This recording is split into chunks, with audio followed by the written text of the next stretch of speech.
नमस्कार, हरियाणा न्यूज में आप सभी का स्वागत है और मैं हूं आपके साथ करण खुराना। रुक करेंगे सुपरफास्ट 100 का। ज्ञानवापी मस्जिद में शिवलिंग मिलने के दावों पर कांग्रेस नेता प्रमोद कृष्णम ने बड़ा बयान दिया। उन्होंने कहा कि सरकार को ताजमहल और कुतुब मीनार भी हिंदुओं को सौंप देना चाहिए।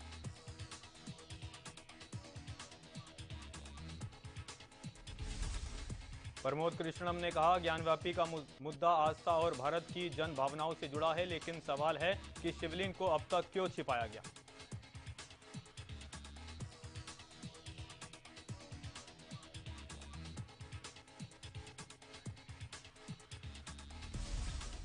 ज्ञानवापी मस्जिद में शिवलिंग होने के दावे पर एआईएमआईएम अध्यक्ष ओवैसी ने सवाल उठाए। उन्होंने दावा करते हुए कहा, ज्ञानवापी मस्जिद के परिसर में शिवलिंग नहीं, फव्वारा मिला है। ओवैसी ने शिवलिंग मिलने के दावे को नकारते हुए कहा, मस्जिद कमेटी की ओर से बताया गया है कि मस्जिद में शिवलिंग नहीं, फव्वारा था। उन्होंने कहा, हर मस्जिद में ऐसा फव्वारा होता है।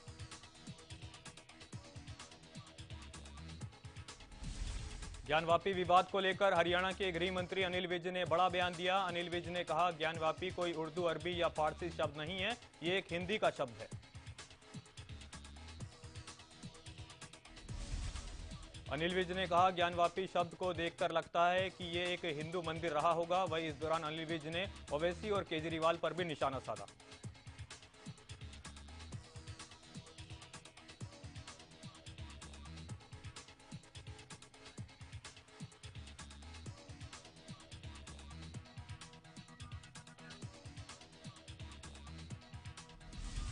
ज्ञानवापी मस्जिद के बाद उज्जैन में भी बिना नींव की मस्जिद में शिवलिंग होने के दावे ने तूल पकड़ लिया है। शहर के दानी गेट स्थित मस्जिद में महामंडलेश्वर ने शिवलिंग होने का दावा किया है।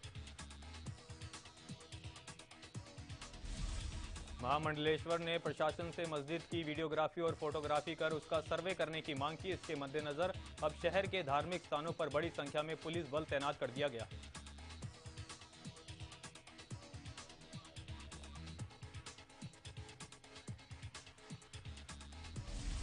प्रधानमंत्री मोदी ने मंगलवार को वीडियो कॉन्फ्रेंसिंग के जरिए 5G टेस्ट बेड को लॉन्च किया। ये देश की टेलीकॉम इंडस्ट्री और स्टार्टअप को सपोर्ट करेगा।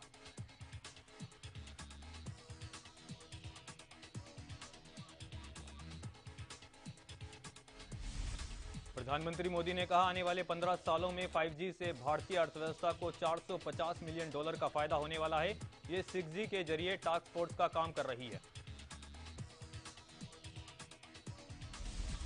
सीबीआई ने कांग्रेस के वरिष्ठ नेता पी चिदम्बरम के बेटे कार्तिक चिदम्बरम के 9 ठिकानों पर छापा मारा। इस दौरान सीबीआई ने कार्तिक के खिलाफ नया मामला दर्ज किया।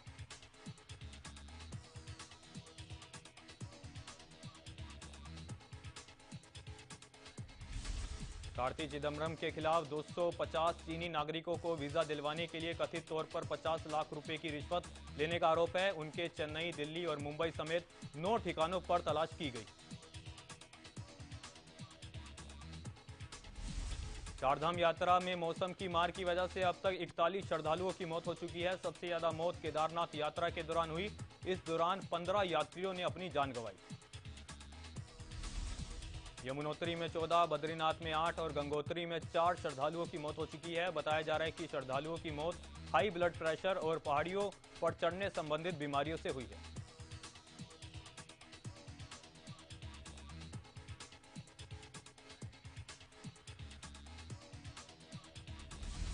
असम में लगातार हो रही बारिश से बाढ़ और लैंडस्लाइड की स्थिति पैदा हो गई है। राज्य में 20 जिलों में लगभग 2 लाख से ज्यादा लोग बाढ़ से के मौजूदा दौर से प्रभावित है।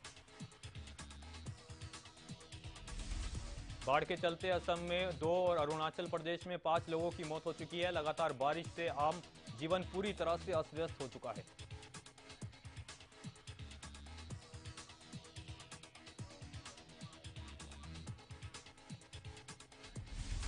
असम के पड़ोसी राज्यों मेघालय और अरुणाचल प्रदेश में पिछले कुछ दिनों से हो रही लगातार बारिश के चलते नदियों में पानी का स्तर बढ़ता जा रहा है और कपोली नदी में पानी खतरे के निशान के ऊपर से बह रहा है।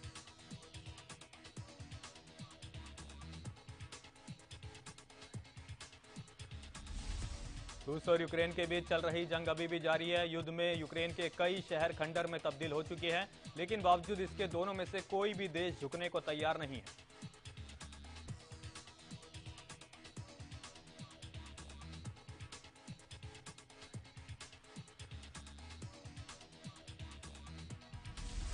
फिनलैंड और स्वीडन के नाटो में शामिल होने की चर्चाओं के बीच रूसी राष्ट्रपति व्लादिमीर पुतिन ने बड़ा बयान दिया। पुतिन ने कहा कि रूस को इन दोनों देशों से कोई समस्या नहीं है।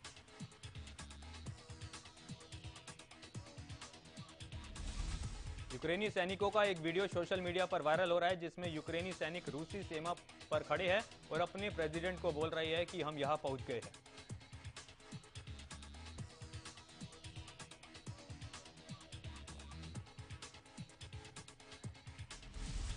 यूक्रेन अपने नागरिकों की जान बचाने के लिए 8 सीक्रेट ट्रेन चला रहा है। बाहर से नीले और पीले रंग की ये ट्रेन सोवियत काल की दर्जनों ट्रेनों में से एक है। ये ट्रेन घायल जवानों को भी ले जाने का काम कर रही है। अमेरिकी फास्ट फूड की दिग्गज कंपनी मैकडोनल्ड रूस से अपना व्यापार बंद कर रही है। यूक्रेन पर रूस के हमले के बाद मैकडोनल्ड ने रूस से व्यापार खत्म करने का फैसला किया। मैकडोनल्ड ने रूस से पिछले 30 सालों में व्यापार कर रही थी। कंपनी रूस में अपने पूरे पोर्टफोलियो को किसी स्थानीय व्यापारी को बेचने की कोशिश कर रही है। देश में कोरोना के मामलों में उतार चढ़ाव देखने को मिल रहा है। पिछले 24 घंटे में कोरोना वायरस के 169 नए केस सामने आए।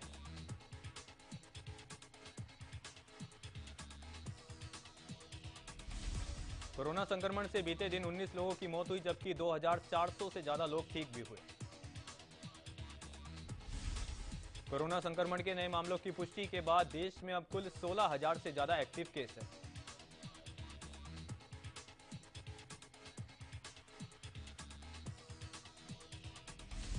हरियाणा में कोरोना वायरस के मामलों में एक बार फिर बढ़ोतरी देखने को मिली है। बीते 24 घंटे में कोरोना के 218 नए मरीजों की पहचान हुई। हरियाणा में कोरोना के नए मामलों में सबसे ज्यादा 166 केस साइबर सिटी गुरुग्राम में देखने को मिले हैं।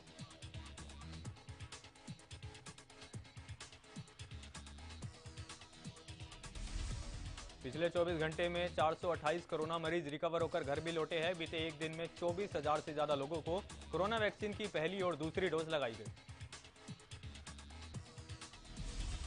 हरियाणा के मुख्यमंत्री मनोहर लाल आज 2 दिवसीय सिरसा दौरे पर पहुंचेंगे। इस दौरान सीएम सिरसा वासियों को करोड़ों की सौगात देते हुए कई परियोजनाओं का उद्घाटन और शिलान्यास करेंगे। हरियाणा में जल्द ही इलेक्ट्रिक बसों का संचालन होगा। 10 जिलों में करीब 800 बसें आएंगी। इसमें 600 नॉन एसी और 200 एसी वाली बसें होगी। एक बार बैटरी चार्ज होने पर बस 200 किलोमीटर का सफर तय करेगी। इन बसों में पहले से चल रही बसों के समान किराया लगेगा, जबकि एसी बसों में 1.5 गुना किराया लगेगा।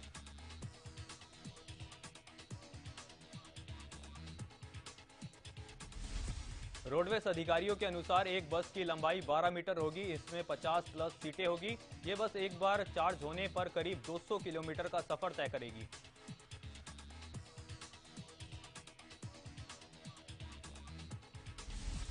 बल्लभगढ़ सदर थाना पुलिस ने आईएमटी बल्लभगढ़ एसोसिएशन को पत्र लिखा, जिसमें कहा गया कि आतंकी संगठन आईएसआई और इससे जुड़े आतंकी संगठन कोई बड़ा हमला कर सकते हैं।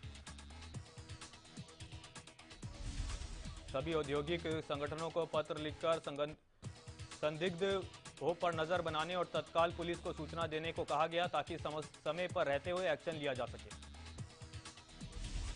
पत्र में लिखा गया कि कंपनी मालिक अपने सुरक्षा कर्मियों की समय समय पर जांच करे और अपनी बिल्डिंग की भी देखभाल करे, ताकि किसी बड़ी घटना से बचा जा सके।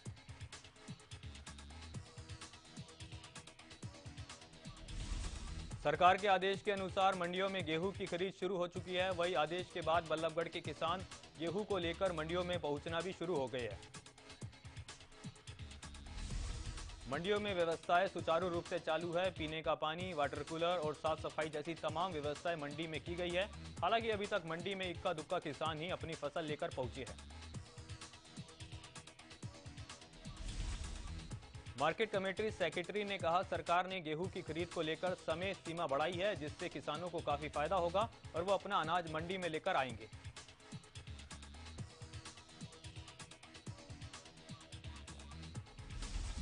बल्लभगढ़ नगर परिषद के सफाई कर्मचारियों ने एक बार फिर भूख हड़ताल पर चले गए हैं। करीब 11 सफाई कर्मचारी 2 दिन की भूख हड़ताल पर है।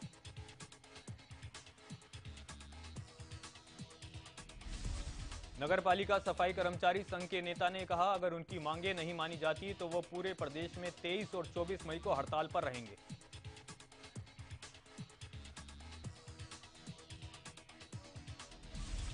फतेहाबाद में सेना की भर्ती नहीं होने से गुस्साए युवकों ने प्रदर्शन किया। युवकों ने कहा, सेना में भर्ती नहीं होने के चलते वो बेरोजगार हो बैठे हैं।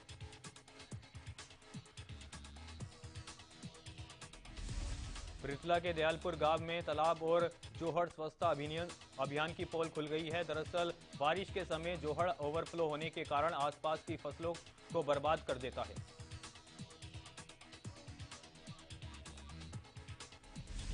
गुस्साए स्थानीय लोगों ने कहा कि प्रशासन से कई बार शिकायत कर चुके हैं, लेकिन अभी तक समस्या का समाधान नहीं हो पाया। लोगों ने कहा, जोहड़ भ्रष्टाचार की भेंट चढ़ गया है। फतेहाबाद के गांव बड़ोपल में रोडवेज बसों की कमी के चलते स्कूल कॉलेज के छात्र छात्राएं अपनी जान जोखिम में डालकर सफर करने को मजबूर हैं। सबसे ज्यादा परेशानी सुबह और दोपहर के समय विद्यार्थियों को होती है। दोपहर के वक्त बस फुल होने पर भी विद्यार्थी बस में लटक कर सफर कर रहे हैं। इस मौत के सफर का एक वीडियो भी सामने आया है। झज्जर में जगह जगह पर गंदगी के ढेर लगे होने से लोगों को परेशानियों का सामना करना पड़ रहा है। पार्क, बस अड्डा, अनाज मंडी और सब्जी मंडी समेत कई स्थानों पर गंदगी होने से दुर्गंध फैल रही है। उपायुक्त ने सभी संबंधित अधिकारियों को साफ सफाई के आदेश दे दिए हैं। उन्होंने कहा, कहीं पर भी साफ सफाई की समस्या ना हो, इसको लेकर भी पूरा ध्यान रखा जाएगा। अखिल भारतीय विद्यार्थी परिषद के छात्रों ने अंबाला के सनातन धर्म कॉलेज के सामने प्रदर्शन किया। इस दौरान उन्होंने कॉलेज के पास बसों के न रुकने को लेकर विरोध किया। सूचना मिलते ही पुलिस और हरियाणा रोडवेज अधिकारी मौके पर पहुंचे और समस्या के समाधान का आश्वासन दिया। साथ ही हरियाणा रोडवेज अधिकारी अजीत सिंह ने सभी बस चालकों को कॉलेज के बाहर बस रोकने का आदेश दिया। प्रदर्शन कर रहे छात्रों ने बताया, रोड की विस्तार होने के बाद बस चालकों ने कॉलेज के बाहर बस रोकना बंद कर दिया, जिसके चलते छात्राओं को काफी परेशानी का सामना करना पड़ता है। रतिया में अपनी मांगों को लेकर हरियाणा छात्र यूनियन के बैनर तले खालसा प्रस्ताव कॉलेज के सैकड़ों छात्र और कई अन्य कॉलेजों के छात्रों ने मिलकर शहर में एक बाइक रैली निकाली। बाइक रैली में सैकड़ों की संख्या में बाइकों पर सवार छात्रों ने छात्र एकता जिंदाबाद, स्टूडेंट एकता जिंदाबाद के नारे लगाए।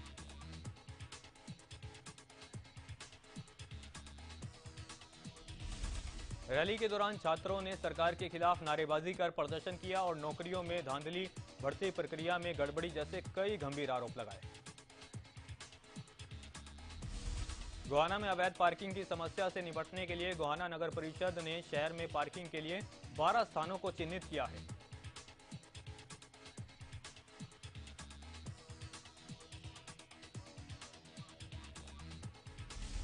परिषद की ओर से चिन्हित जगहों पर मार्किंग की जाएगी। इसके बाद पार्किंग स्थल के भीतर ही वाहन खड़े हो पाएंगे।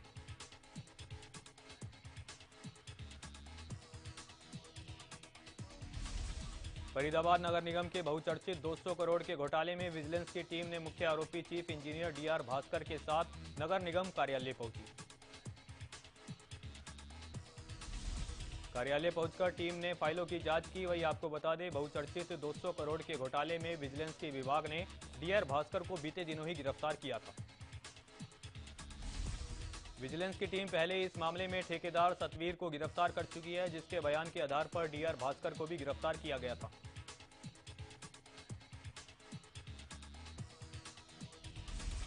दिल्ली, मुंबई जैसे बड़े शहरों की तरह फरीदाबाद में भी ऑटो चालक वर्दी में दिखाई देंगे। इतना ही नहीं, ऑटो चालक की वर्दी पर उसका नाम और मोबाइल नंबर भी रहेगा।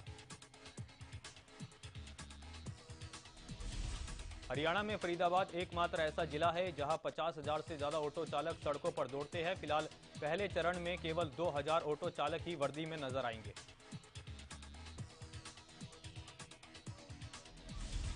पलवल के आगरा चौक स्थित एक होटल में नकाबपोश बदमाशों ने हथियारों के बल पर लूट की कोशिश की और इस दौरान होटल मैनेजर और कैशियर पर फायरिंग की। फायरिंग की पूरी वारदात वहां लगे सीसीटीवी कैमरे में कैद हो गई है, जिसके आधार पर पुलिस ने मामले की जांच पड़ताल शुरू कर दी है।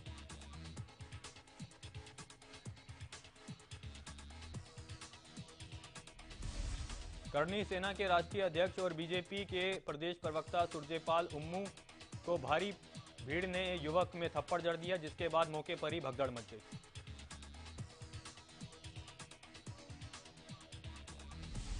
पानीपत के चांदनी बाग थाना क्षेत्र में महज 2 साल की बच्ची से दरिंदगी करने वाले का मामला सामने आया है। यह बच्ची के साथ लेबर क्वार्टरों में ही रहने वाला एक नाबालिग ने दुष्कर्म करने की कोशिश की। दर्द से कराहती बच्ची को लेकर परिजन सिविल अस्पताल पहुंचे, जहां डॉक्टरों ने प्राथमिक उपचार के बाद बच्ची को भर्ती कर लिया। मामले की सूचना पुलिस को भी दे दी। सूचना मिलते ही पुलिस सिविल अस्पताल पहुंची और बच्ची के परिजन के बयान के आधार पर पॉक्सो एक्ट के तहत मामला दर्ज कर लिया है।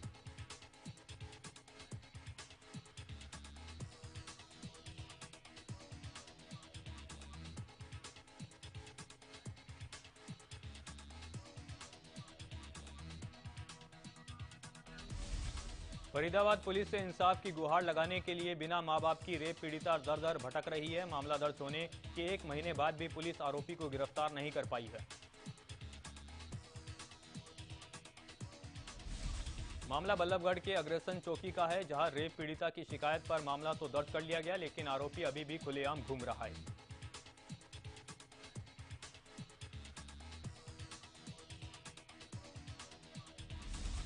एक महीने पहले किराए पर रह रही एक नाबालिग से मकान मालिक के लड़के ने कई बार रेप किया था और इसकी वीडियो बनाकर ब्लैकमेल करता था। वही अब रेप पीड़िता पर केस वापस लेने का दबाव बनाया जा रहा है।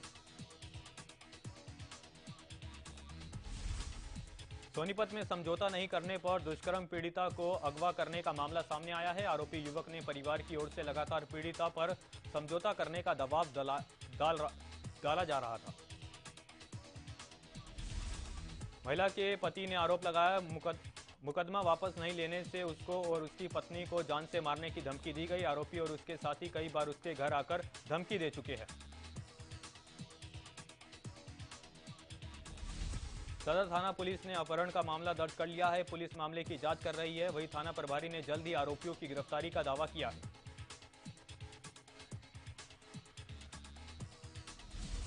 यमुनानगर के बुढ़िया इलाके में सोमवार को डूबे 5 युवकों को नहर से निकालने का काम जारी है। एनडीआरएफ की टीम, स्थानीय गोताखोर और पुलिस की कई टीमें यमुना नहर में सर्च ऑपरेशन चला रही है। नहर के अंदर से टीम को अभी तक 3 युवकों का शव मिल चुका है, जिनकी पहचान निखिल, सुलेमान और साहिल के रूप में हुई है। वही बाकी 2 युवकों की तलाश की जा रही है।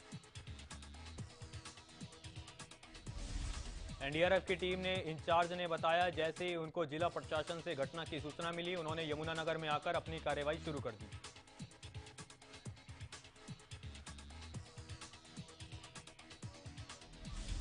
यमुनानगर के बुढ़िया इलाके में 15 मई को 10 युवक यमुना नहर में नहाने के लिए आए थे। इस दौरान 1 दर्जन से ज्यादा युवकों ने उन पर हमला बोल दिया। उनसे बचने के लिए ये युवक नहर में कूद गए थे।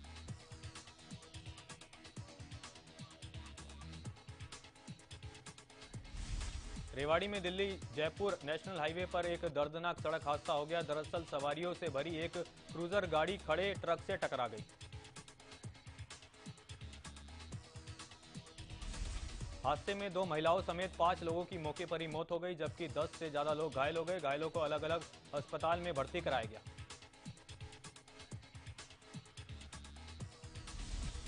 जयपुर के सामोद गांव का एक परिवार एक बुजुर्ग की अस्थियां विसर्जित करने के बाद हरिद्वार से घर लौट रहा था। वापस लौटने वक्त रेवाड़ी के दिल्ली जयपुर हाईवे पर यह हादसा हुआ।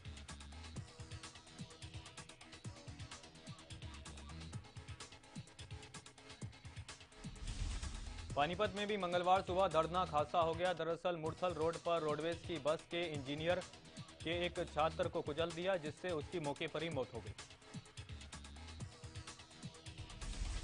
रोडवेज बस बहादुरगढ़ से चंडीगढ़ जा रही थी, जिसमें सवार छात्र बिना टिकट के सफर कर रहा था।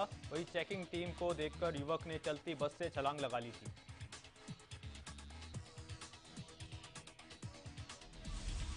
बस की स्पीड ज्यादा होने के चलते छात्र नीचे गिर गया और बस का पीछे का पहिया छात्र के सिर को कुचलते हुए निकल गया, जिससे मौके पर ही छात्र की मौत हो गई।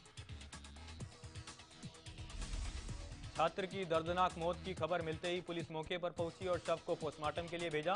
फिलहाल पुलिस ने मामले की जांच शुरू कर दी है।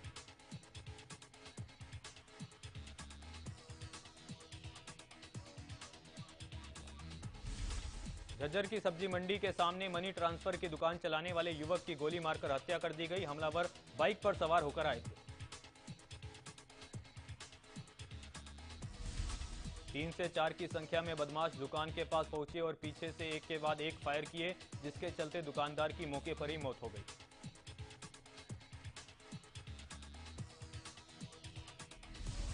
मामले की सूचना मिलने के बाद पुलिस के आला अधिकारी और एफएसएल की टीम मौके पर पहुंची और शव को पोस्टमार्टम के लिए नागरिक अस्पताल में भिजवाया। फिलहाल पुलिस मामले की जांच पड़ताल शुरू कर रही है। श्रीलंका के नए प्रधानमंत्री रानिल विक्रमसिंघे ने मौजूदा आर्थिक संकट से लोगों को अवगत कराया। उन्होंने कहा, इस समय श्रीलंका की अर्थव्यवस्था बेहद खराब है और श्रीलंका में सिर्फ एक दिन का पेट्रोल बचा है। फ्रांस की राजनेता एलिजाबेथ बॉन को फ्रांस का नया प्रधानमंत्री नियुक्त किया गया। एलिजाबेथ फ्रांस में ये पद संभालने वाली दूसरी महिला बन गई है। 61 साल की एलिजाबेथ बॉन पिछली सरकार में श्रम मंत्री थी। पाकिस्तान के पूर्व प्रधानमंत्री इमरान खान ने शहबाज सरकार पर फिर हमला बोला। उन्होंने कहा कि मुझे हराने के लिए सब एक साथ हो गए और सबका जनाजा एक साथ निकलेगा।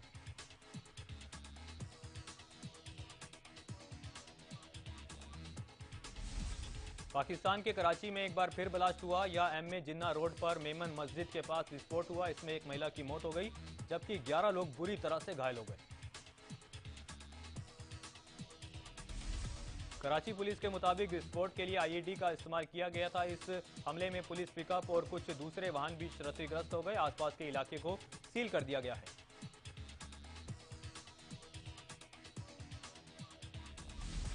आईपीएल में सोमवार को दिल्ली कैपिटल्स और पंजाब किंग्स के बीच मुकाबला खेला गया, जिसमें दिल्ली ने पंजाब को 17 रनों से हरा दिया।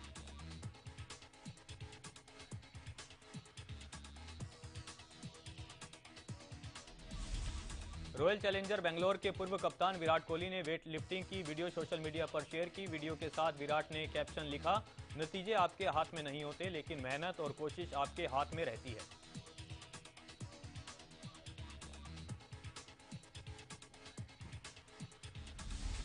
पंजाब किंग्स ने ओडियन स्मिथ का एक फनी वीडियो सोशल मीडिया पर शेयर किया, जिसमें ओडियन स्मिथ की एक छींक से पंजाब की पूरी टीम ताश के पत्तों की तरह गिरती हुई नजर आई।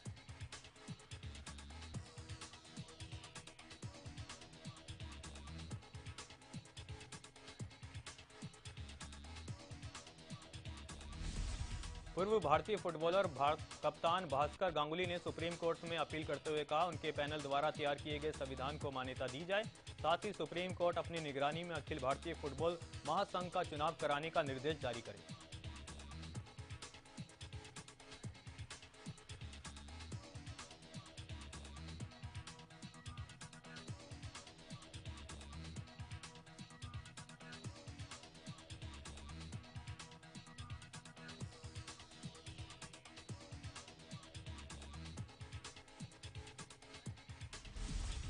भारतीय क्रिकेट टीम के सलामी बल्लेबाज शिखर धवन जल्द ही एक्टिंग में डेब्यू करने वाले हैं। रिपोर्ट्स के मुताबिक शिखर धवन एक बिग मेनस्ट्रीम फिल्म के साथ एक्टिंग में अपने करियर की शुरुआत करेंगे।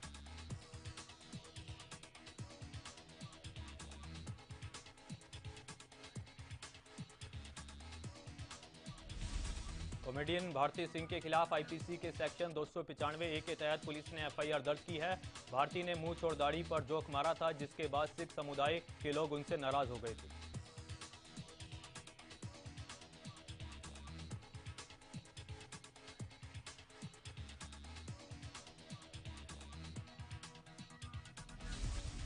द कपिल शर्मा शो में सपना का किरदार निभाने वाले कॉमेडियन कृष्णा अभिषेक ने बड़ा खुलासा किया। उन्होंने बताया, मेरे बच्चे होने में सलमान खान का बहुत बड़ा हाथ है, क्योंकि सलमान चाहते थे कि मैं पिता बनूं।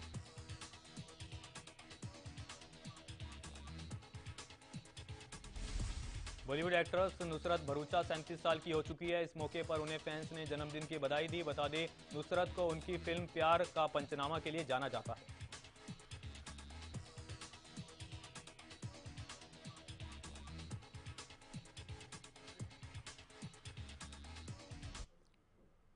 सुपरफास्ट 100 में फिलहाल के लिए इतना ही। देखते रहे हरियाणा न्यूज़।